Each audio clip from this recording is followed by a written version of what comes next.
Voici le FPSO Léopold Sédar Senghor, du nom du champ pétrolier Sangomar, situé à 100 km au large de Dakar. Le président de la République, Bassirou Diomaye Faye, y arrive par la voie aérienne.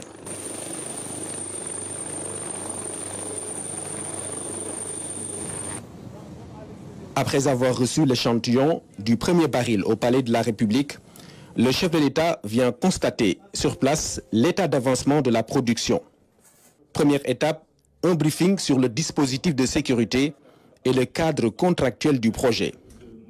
Le président de la République passe ensuite par la passerelle centrale jusqu'à la tourelle, avec un aperçu général de l'utilisation et de l'utilité des différents modules. Monsieur le Président, nous voici arrivés au niveau de la tourelle. Donc cette tourelle, c'est là où les ombilicaux qui amènent des hydrocarbures qui sont issus du fond marin arrivent au niveau du FPSO. Nous avons 23 puits. À la tête de chacune de ces 23 puits, nous avons des arbres de Noël. D'accord, les arbres de Noël qui permettent de faire la sécurisation de ces puits, mais également de faire l'ouverture, la fermeture de ces puits à partir de la salle de commande et de contrôle que nous verrons quand on arrivera au niveau des quartiers d'habitation. Donc, à côté de ces arbres de Noël, nous avons bien sûr ce que l'on appelle des flexibles jumpers qui connectent ces arbres de Noël aux conduites d'écoulement qui sont les flowlines. Donc ensuite, le pétrole transite au niveau de ces conduites d'écoulement, sont connectés par des raccordements aux flexibles qui quittent le fond marin et qui remontent les 850 mètres de profondeur d'eau jusqu'au niveau du FPSO. Donc ces flexibles sont appelés risers. Donc ces risers-là vont rentrer au niveau de la partie géostationnaire, remonter jusqu'au top. Et à partir du top, ils vont être distribués au niveau des suivelles. Donc, ce sont ces suivelles-là, puisqu'on a une chambre qui connecte la partie géostationnaire, ces parties pivotantes qui tournent. On aura toujours des hydrocarbures qui vont être injectés au niveau de ces suivelles-là, qui vont être ramenés au niveau du plan. Avec les puits reliés à la tourelle, le brut obtenu est un mélange composé d'huile, d'eau et de gaz. Avec cette torche tout le temps allumée, les générateurs et autres installations brûlent le stock pour séparer le gaz du pétrole et récupérer l'eau qui sera ensuite traitée et reversée en mer. Le pétrole stabilisé est ainsi stocké. Dès que l'équipe production stabilise le produit, nous le recevons au niveau de nos tanks et puis disposés comme ça. On a à peu près 13 tanks disponibles que nous stockerons le produit fini et puis prêt à être déchargé au niveau du tandem à l'arrière. Dès qu'un tanker arrive, donc on est prêt à envoyer le produit au niveau qui va passer au niveau du metering skid. Vous êtes passé là-bas, vous avez ouvert une valve, donc ça va passer de là-bas et puis descendre. Étape essentielle des installations, le module de comptage des hydrocarbures. Après un contact physique avec le dispositif, le président de la République procède à un jeu de questions-réponses qui lui permet de mieux comprendre le mécanisme. On a en ce moment 3 puits qui sont en production, qui sont tous du côté sud. Donc on a SSP 03, SSP 19 et SSP 23. Donc on va prendre l'exemple de SSP 03. Tout commence par ici. Donc on passe à travers une première vanne de sécurité, là. Puis on passe à travers plusieurs vannes et on arrive ici, on a un débitmètre qui est très important et qui nous donne une idée de tout ce qu'on produit en termes de gaz, en termes d'huile et en termes d'eau. Donc, sortant de chaque puits, on sait exactement la quantité qu'on est en train de produire à travers ces puits. À partir de là, on passe à travers un système de tuyaux qui se trouve dans le fond marin. Donc, l'huile suit ce cours-là jusqu'au niveau de la tourelle. Après le premier baril extrait le 11 juin dernier, la première phase de production est dans un tournant important. La première cargaison commerciale est attendue début juillet, d'après les prévisions. Le président Bassirou Diomaye Faye s'en réjouit.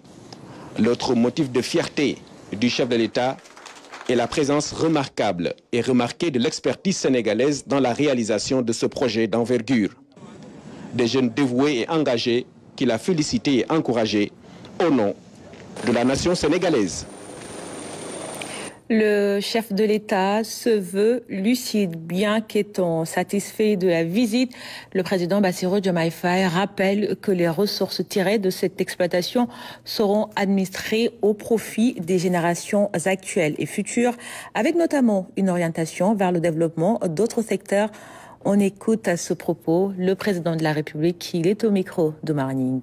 C'est un tournant particulier pour le pays. Nous l'avons longtemps cherché, on va dire qu'il est enfin là. Nous y attendons des ressources. Mais les ressources que nous en attendons, c'est des ressources qui doivent être orientées vers le développement d'autres secteurs. Je veux rester lucide et dire que ce qui en sera tiré, quelle que soit la proportion, et nous en attendons une proportion juste par rapport à ce qui est déjà signé et ce que nous pouvons rattraper, que ce sera administré au profit des générations actuelles et des générations futures, et ce sera administré par le gouvernement en bon père de famille. Mais c'est l'occasion pour moi de saluer l'investissement, les voyages, les longues nuits, la pugnacité de tous ceux qui ont cru en l'existence de cette ressource dans les tréfonds de nos océans et qui, des années et des années, ont promu les blocs qui ont fait l'objet de recherches, qui ont fini par être productifs. Et saluer après eux les générations qui ont la charge de prendre le flambeau à partir de la production, de l'exploitation, qui doivent veiller sur les intérêts du Sénégal, sur ces plateformes et sur d'autres plateformes, et sur ceux qui doivent administrer la ressource, quel que soit le niveau de responsabilité et d'intervention de ces personnes-là. Et c'est l'occasion pour moi de féliciter le ministre et ses collaborateurs du ministère de l'Énergie, du Pétrole et des Mines pour la rapidité d'adaptation et la veille permanente sur les intérêts du Sénégal dans le cadre des discussions notamment liées à l'audit des cours pétroliers. Et féliciter le partenaire Woodside qui a fait cet investissement-là qui est important, qui doit en attendre le juste retour comme le peuple sénégalais est en droit d'en attendre, de tirer le meilleur profit. Et qui, parce qu'on lui a proposé un partenariat serein dans le cadre duquel il entend bien évoluer, a à cœur d'investir dans d'autres secteurs et sur lesquels nous l'accompagnerons comme des autorités d'un pays stable, d'un pays partenaire sûr, d'un pays partenaire fiable, ouvert et engagé dans le respect mutuel et dans le bénéfice mutuel, à tirer le meilleur parti de ces ressources, comme je l'ai dit tout à l'heure, pour les générations actuelles et les générations futures.